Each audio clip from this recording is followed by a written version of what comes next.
Hello everyone, welcome back in our channel. दोस्तों, आप सभी का स्वागत है। मैं हूं कपिल। तो दोस्तों, आज हम इस वीडियो में प्रैक्टिस सेट 8 को आज हम देखेंगे, जो कि यूपी ट्रिपल एससी एग्ज़ाम में जो आपके एग्ज़ाम होंगे उनमें जो आपके मैथ के क्वेश्चंस होंगे कैसे रहेंगे, और मोस्टली आपके पैट एग्ज़ाम को लेकर ये सीरीज़ आपको प्रोवाइड किया जा रहा है। जो आपके लास्ट ईयर जो पैट का एग्ज़ाम हुआ था, उसी बेसिस पे आपके जो क्वेश्चंस हैं हम आपको प्रोवाइड करा रहे हैं। आपका जो सिलेबस है अच्छी तरीके से रीड करने के बाद ये वीडियो अपलोड की जा रही है। ओके, बिलीव करिए काफ़ी हेल्पफुल रहेगा। और जो लास्ट ईयर आपके दोनों एग्जाम हुए थे, शिफ्ट 1 और शिफ्ट 2 में, उनके मैथ के क्वेश्चन थे, उनका सॉल्यूशन मैंने अपलोड कर दिया है। ओके, तो आप हमारी प्लेलिस्ट में जाके देख लीजिए और आपको ये पता लग जाएगा जो एग्जाम में मैथ के जो क्वेश्चन रहते हैं उनका लेवल क्या रहता है, किस तरीके के आपके जो क्वेश्चन थे पूछे गए थे।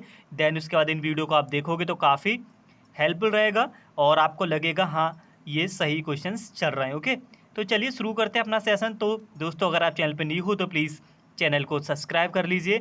अगर आपको वीडियो पसंद आए तो प्लीज़ लाइक शेयर ज़रूर करिएगा। ओके, पहला क्वेश्चन हमने स्क्वायर रूट यानी कि वर्गमूल से लिया हुआ है। लास्ट ईयर जो आपका एग्ज़ाम हुआ था पैट का, उसमें दोनों शिफ्टों में आपके दो दो क्वेश्चन रूट के पूछे गए थे। तो चलिए पहला क्वेश्चन को सॉल्व करते हैं। क्वेश्चन नंबर 1, यदि √1 + 27/169 इजिकल टू 1 + x/13 है तो आपको x का मान बताना है। ओके, सिमिलर ऐसा ही क्वेश्चन पूछा गया था, डिजिट आपकी थोड़ी सी चेंज थी। ओके, तो देखो करना क्या, पहले सबसे पहले हम इसका रूट को सॉल्व करेंगे। पहले हम एलसीएम लेंगे, तो 169 1 ज़ा 169। ओके, सबसे पहले आपको इसका एलसीएम ले लेना है। 169 प्लस का 27/169। ओके, नाउ एंड सिमिलर आपको यहाँ पे आर एच एस की तरफ भी आपको एलसीएम लेना है। 13 1 ज़ा 13। Now you will write 13 plus x/13। Okay, now अब आगे बढ़ते हैं। अब आपको इन दोनों को सिंपली ऐड कर लेना है। जब आप ऐड करोगे तो आपको मिलेगा 196। ओके, 196/13 इजिकल टू जो आपका चल रहा है वो आपका चल रहा है दोस्तों 13 प्लस का x/13। ओके, सॉरी आपका 169 है अभी। ओके, अभी इसका रूट से निकला नहीं है, 169 है। ना जब आप आगे इसको सॉल्व करोगे तो इजीली हम इसको सॉल्व कर सकते हैं। जो 196 होता है वो आपका 14 का होता है एंड 169 आपका 13 का होता है। ओके, नाउ अब 13 प्लस का x/13। ओके, आई होप यहाँ तक आपका क्लियर होगा। एंड नाउ 13 से आपका यहाँ पे 13 कैंसिल हो जाएगा। जो रिमेनिंग पार्ट है आप उसको लिख लीजिएगा। तो रिमेनिंग पार्ट में इधर लिख रहा हूँ जरा। ओके, तो रिमेनिंग पार्ट आपका था 14 is equal to 13 plus x. Now easily इसको हम कंपेरिजन कर लेंगे। 13 को लेफ्ट हैंड पे लेके जाएंगे तो यू विल गेट, सिंप्लीफाई करने के बाद 14 माइनस का 13 इजिकल टू एक्स, यानी कि जो एक्स का वैल्यू आएगा दोस्तों वो आपका 1 आएगा। ओके, मुझे समझाने में टाइम लग रहा है, जब आप सॉल्व करोगे तो काफ़ी कम समय में आप इसको सॉल्व कर सकते हो। जो आपका करेक्ट ऑप्शन था दोस्तों यहाँ पे फर्स्ट हो गया। ओके, सारे ही इंपॉर्टेंट क्वेश्चन से सिमिलर यही क्वेश्चन आपके पूछे गए हैं। ओके, पैट के अलावा अगर किसी भी एग्जाम अगर आपके टॉपिक रहते हैं तो बिलीव करिए काफ़ी हेल्पफुल रहेगा। तो चलिए क्वेश्चन नंबर 2 की तरफ चलते हैं। क्वेश्चन नंबर 2, ओके, हमने आपका आइडेंटिटी से लिया हुआ है। क्वेश्चन आपका, यदि 3a + 4b इजिकल टू 16 है और ab इजिकल टू 4 है तो आपको 9a² प्लस का 16b² का मान आपसे पूछा गया। ओके, चार ऑप्शन आपको दिखाई दे रहे होंगे। ओके, ये मोस्टली अभी जो आपके रेलवे के ग्रुप डी के एग्जाम चल रहे थे वहाँ भी ऐसे क्वेश्चन पूछे गए हैं। मैथ तो सिमिलर सब में एक ही रहता है, आप सभी लोगों को पता होगा। ओके, नाउ तो क्वेश्चंस को अब सॉल्व करते हैं। जो गिवन पार्ट है पहले आप इसको लिख लीजिए। 3a प्लस का 4b इजिकल टू 16 आपको गिवन था, राइट। अब क्या करना, हमें देखो स्क्वायर में वैल्यू चाहिए ना, और सिंगल पावर में गिवन है तो क्या करोगे आप, बोथ साइड आप इसका स्क्वायर कर लीजिए। तो जब आप इसका स्क्वायर करोगे तो सिंपली आपको a + b का होल स्क्वायर करना है। तो क्या लिखोगे, a² प्लस का b² तो कितना हो जाएगा 16b² प्लस का 2ab 2 multiply 3a multiply 4b is equal to 16 का जो आपका होता है वो आपका होता है 256। ओके, आपको ना 20 तक तो क्यूब एंड 20 तक आपको स्क्वायर करके ही जाने हैं, राइट। वहाँ पे इतना टाइम हमें वेस्ट नहीं करना है कैसे क्या वैल्यू निकलेंगी। ओके, 9a² प्लस का 16b² प्लस का, अब आप मल्टीप्लाई करो, 2 3 ज़ा 6, 6 4 ज़ा 24, 24ab is equal to 256। Okay now अब क्वेश्चन को जरा रीड करिए। ए बी का जो वैल्यू वो आपको यहाँ पे ऑलरेडी गिवन है, तो आप क्या लिखोगे 24 × 4 इज इक्वल टू 256 और आपका ये यहाँ पे चलता ही रहेगा। ओके मैं इसको लिख नहीं रहा हूँ, राइट सिमिलर यही चलेगा। अब आप मल्टीप्लाई कर लो, मल्टीप्लाई करने के बाद इसको आप राइट हैंड पे लेके आओगे तो आप लिखोगे 256 माइनस का 4 4 ज़ा 16 कैरी 1 एंड 4 2 ज़ा 8 और 1 9 96। ओके 256 में से आप 96 को इजीली माइनस कर लीजिए और वही आपका आंसर होगा। ओके आई होप आपको समझ आ रहा होगा। ओके अगर आपको वीडियो पसंद आ रहा है तो प्लीज़ लाइक शेयर जरूर करिएगा, चैनल को सब्सक्राइब करना ना भूलें। 6 में से 6 गया 0। ओके 15 में से 9 गया तो आपका कितना बचेगा 6 एंड यहाँ रह जाएगा 1। यानी कि इस क्वेश्चन का जो करेक्ट आंसर होगा दोस्तों वो यहाँ पे आपका हो जाएगा ए 160। तो चलिए क्वेश्चन नंबर 3 की ओर चलते हैं। क्वेश्चन नंबर 3 आपका दोस्तों ये इंपॉर्टेंट क्वेश्चन है। ओके नाउ यदि 2 की पावर x प्लस 2 का पावर x प्लस का 2 का पावर x इजकल टू 192 है तो आपको x का मान बताना है। ओके ये क्वेश्चन हमारे थंबनेल पर भी लगा हुआ था और काफ़ी इंपॉर्टेंट क्वेश्चन है।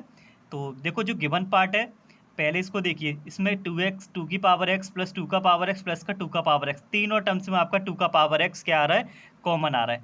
मैं यहाँ पे इसको कॉमन लिख ले रहा हूँ, राइट कॉमन लूँगा तो मेरा क्या रह जाएगा 1 प्लस 1 इजिकल टू आपका रह जाएगा 192।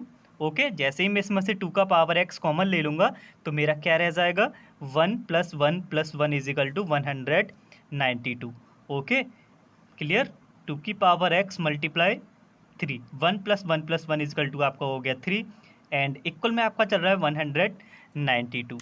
ओके अब आपको यहाँ पे दिख रहा होगा 3 से आपका ये कैंसिल हो जाएगा, 3 6 ज़ा 18 एंड 3 4 ज़ा 12 यानी कि 64। ओके हमारा रिमेनिंग पार्ट है 2 का पावर x इजिकल टू 64 और जो आपका 64 होता है उसे 2 की पावर में क्या लिख सकते हैं बोलिए 2 का पावर 6। ओके नाउ इजीली हम यहाँ पे कंपैरिजन कर सकते हैं बिकॉज आपके जो बेस हैं वो यहाँ पे सेम हो चुके हैं।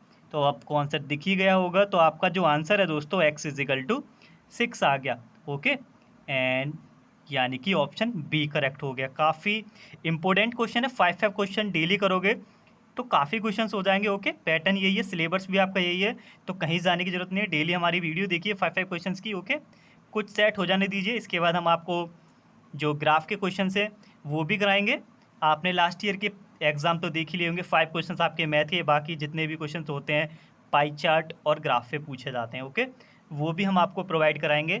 तो उससे पहले 2-3 सेट और कर लेंगे। क्वेश्चन नंबर 4 की तरफ चलते हैं। क्वेश्चन नंबर 4 ओके ना ये हमने परसेंटेज से क्वेश्चन लिया हुआ है। ओके ना क्वेश्चन आपका है एक कंपनी कर्मी है कोई जो वर्कर होते हैं, एक कंपनी कर्मी 440 रुपये वेतन मिलता है उसको सैलरी जो मिलती है उसे कितने मिलते हैं 440 रुपये मिलते हैं, जो उसके पिछले वेतन से 10% अधिक है। पहले जितना भी उसको सैलरी मिलता था उससे 10% अधिक है जो वैल्यू आपको मिल रही है। ओके तो ये बताओ उसको पिछले वर्ष में कितने रुपए उसको मिल रहे थे, मंथली जो सैलरी थी उसकी वो कितनी थी। नाउ अब देखो क्वेश्चन को जरा रीड करो, जो ये आपका वेतन है ना 440 रुपये, पहले से कितना ज़्यादा है 10%, यानी कि हम बोल सकते हैं अगर उसको 100 पहले मिल रहे थे, अगर उसको 100% पहले सैलरी मिल रही थी, अब उसकी सैलरी इंक्रीज़ कितनी हो गई है 10%, यानी कि 110% अब उसको मिलने लगी है। ओके कोई भी वैल्यू होती है अपने आप में 100% होती है, उस पर आपने क्या किया 10% बढ़ा दिया, 10% इंक्रीज़ करने के बाद आपको जो वैल्यू मिलेगी 110 मिलेगी। ओके अब क्वेश्चन में बोला गया था जो ये वेतन आपको मिल रहा है ना 440 रुपये, ये कब मिल रहे हैं 10% बढ़ाने के बाद, यानी कि 110%, यानी कि हम बोल सकते हैं 110% की जो वैल्यू है वो आपका यहाँ पे हो गया 440। ओके बेसिक से करोगे काफ़ी लेंथी होगा, क्वेश्चन को समझना है, देन उसके बाद हमें अपनी ट्रिक अप्लाई करनी है। तो यहाँ से आप 1% का वैल्यू निकाल लीजिए, 1% इजिकल टू आपका हो जाएगा फ्रेंड्स 440 अपॉन 110। ओके मुझे समझाने में टाइम लग रहा है, वहाँ पे आपको ना डायरेक्टली जल्दी से कैलकुलेशन कर लेनी है। ओके मैं फेयरली समझाता चल रहा हूँ, आप अपने नोट्स भी बनाते चलिएगा। ओके 1% इजिकल टू 4, जिससे कि आपको ना अच्छी तरीके से समझ आ जाए। जल्दबाजी हम करेंगे तो आपको समझ नहीं आएगा। ओके तो उससे कोई फ़ायदा नहीं होगा। फिर 1% का वैल्यू आपका दोस्तों कितना आ गया, 1% का जो वैल्यू आपका आ गया दोस्तों वो आ गया 4। ओके नाउ अब देखो सैलरी थी कितनी उसकी 100% हमने सपोज की थी, तो 100% की आप वैल्यू निकाल लीजिए। तो बोथ साइड आप क्या करोगे 100 से मल्टीप्लाई कर लो, तो 100% इज इक्वल टू आपका आ जाएगा 400।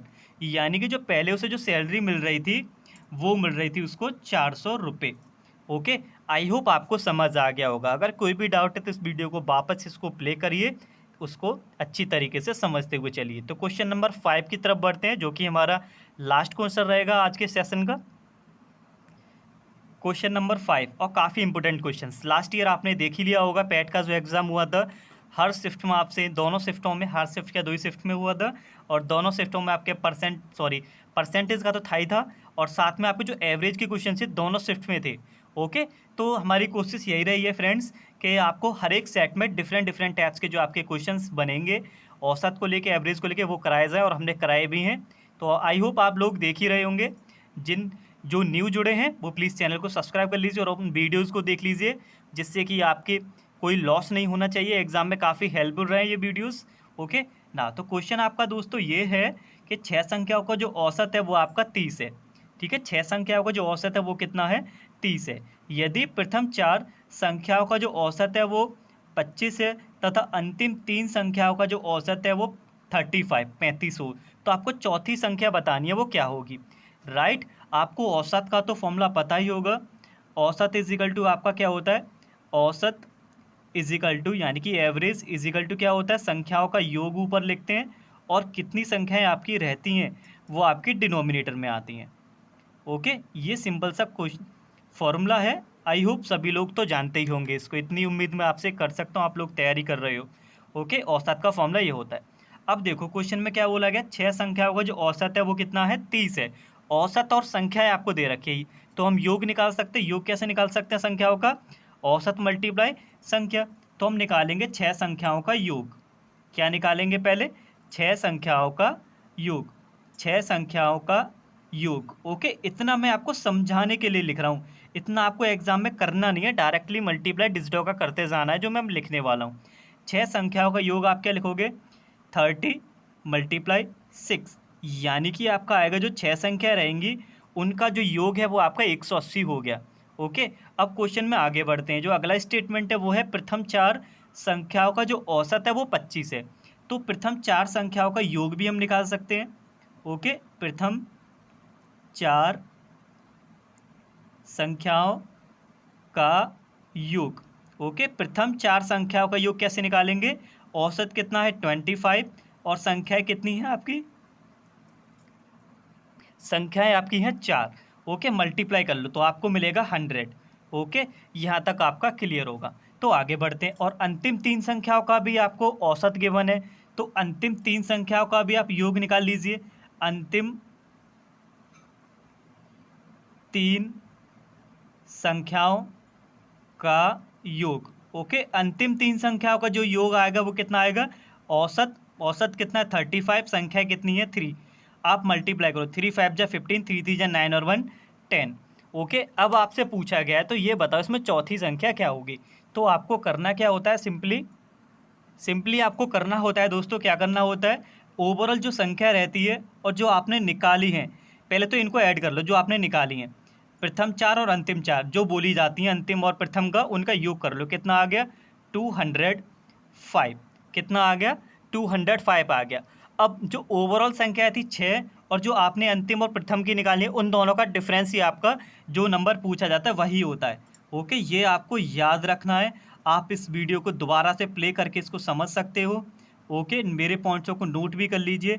तो चौथी संख्या क्या होगी, ओवरऑल और जो आपने प्रथम और अंतिम संख्या का जो योग निकाला उनको आप माइनस कर लीजिए, जो भी ग्रेटर होता है उसमें से आप माइनस कर लीजिए। माइनस करने के बाद जो भी आपका आंसर आएगा वही आपका करेक्ट आंसर होगा, यानी कि आपका जो डिफरेंस आएगा वो आपका आएगा 25। तो आपका फर्स्ट ऑप्शन यहाँ पे करेक्ट हो गया। ओके, मैंने आपको समझाने के लिए इतना लिखा है, आपको एग्जाम में नहीं लिखना, आप डायरेक्टली मल्टीप्लाई करिए और माइनस करिए, फटाक से आप 2 मिनट में इसका आंसर टिक कर दीजिए। ओके, आई होप आपको ये वीडियो पसंद आया होगा एंड काफ़ी हेल्पफुल रहेगा। डिफरेंट टाइप्स के हमने आपके क्वेश्चन जो है कवर किए हुए हैं, कोई भी क्वेश्चन आपका रह नहीं जाएगा, ऐसी उम्मीद हम करते हैं। ओके, तो थैंक यू, मिलते हैं अगले वीडियो में कुछ नए क्वेश्चंस के साथ। तब तक के लिए धन्यवाद and take care, wait for the next video.